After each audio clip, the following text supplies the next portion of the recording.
గెలిచిన సర్పంచులు ఉప సర్పంచులు మీరు ఒక్క విషయం దయచేసి యాద పెట్టుకోండి. ఈ గవర్నమెంట్లో మీరు పనిచేసేది 2-2.5 ఏళ్ళే. మళ్ళీ అటెన్క వచ్చే గవర్నమెంట్లో మన గవర్నమెంట్లో మళ్ళా 2-2.5 ఏళ్ళు మీరే ఉంటారు. కాబట్టి దబ్బన వీళ్ళు ఏమైనా కొద్దిగా కష్టపెట్టినా కొద్దిగా ఇబ్బంది పెట్టినా 1 సంవత్సరం ఓర్చుకోవాలి అంతే. అటెన్క ఏముండదు వీళ్ళది, అటెన్క ఏముండదు. మీకు వచ్చే పైసలు ఎట్లాగొస్తాయి? గ్రామ పంచాయతీకి రావాల్సిన డబ్బులు కేంద్ర ప్రభుత్వం నుంచి రాష్ట్ర ప్రభుత్వం నుంచి మీ హక్కుగా రావాల్సిన పైసలు, ఫైనాన్స్ కమిషన్ ద్వారా రావాల్సిన పైసలు ఎవడు ఆపలేడు. ఆది శ్రీనివాస్ ఆపలేడు, రేవంత్ రెడ్డి ఆపలేడు, నరేంద్ర మోడీ కూడా ఆపలేడు. ఎందుకంటే అది రాజ్యాంగం. అంబేద్కర్ రాసిన రాజ్యాంగం ఆధారంగా మీకు రావాల్సిన పైసలు బరాబర్ వస్తాయి.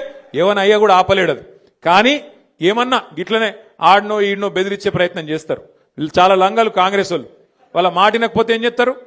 సర్పంచ్ గారిని ఏదో ఒక దానిలో ఇరికిచ్చి వాళ్ళని సస్పెండ్ చేయాలి. ఎందుకంటే అధికారం కదా, సస్పెండ్ చేయాలి. సస్పెండ్ చేసి ఉప సర్పంచ్ వాళ్ళ మనిషిని పెట్టుకోవాలి, వాళ్ళకు బాధ్యత ఇవ్వాలని చెప్పి లంగ కథలు చేస్తారు. అందుకే మనకు కూడా తెలివి ఉంది కాబట్టి, భగవంతుడు వాళ్ళకే కాదు మనకు కూడా తెలివితేటలు ఇచ్చిండు కాబట్టి నేనేం చెప్తున్నా అంటే, జిల్లాల వారీగా సర్పంచులకు అండగా నిలబడేందుకు ప్రతి జిల్లాలో లీగల్ సెల్ ఏర్పాటు చేస్తాం.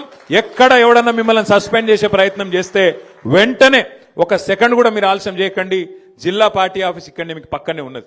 మన జిల్లా గింతనే జిల్లా, చిన్న జిల్లా, 12 మండలాలు, 2 మున్సిపాలిటీలు, చాలా చిన్న జిల్లా మనది. వెంటనే అర్ధగంట లోపల మీరు ఇక్కడికి రావచ్చు.